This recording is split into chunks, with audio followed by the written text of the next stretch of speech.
Hello everyone, আশা করি সবাই ভালো আছেন। গতকালকে আমরা গেছিলাম মানসা কালীবাড়ি মন্দিরে। বিশেষ করে মন্দিরে আসার পরে আমি একটা জিনিস সবথেকে বেশি লক্ষ্য করেছি যে এইখানের পরিবেশটা অনেক সুন্দর ছিল। ওইখানে যাওয়ার পরে পুজোর সামগ্রী কিনে নিয়েছি, এরপরে আমরা মন্দিরের ভিতরে যাব।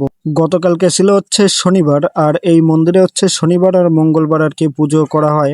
বিশেষ করে মন্দিরের লোকেশনটা একটু আপনাদের আমি জানিয়ে দিই। এটা হচ্ছে বাগেরহাট জেলা, ফকিরহাট থানা, মানসা কালীবাড়ি নামে আর কি পরিচিত এটা। আমরা ওইখানে যাওয়ার পরে একটু বসে সময় কাটাচ্ছিলাম, কারণ ওইখানে পুজো শুরু হয় 12টা 1টার সময় পুজো শুরু হয় আর কি, অঞ্জলি শুরু হয়। তারপরে আমরা একটু চারিপাশে ঘুরে দেখছিলাম যে আশেপাশের পরিবেশ কেমন।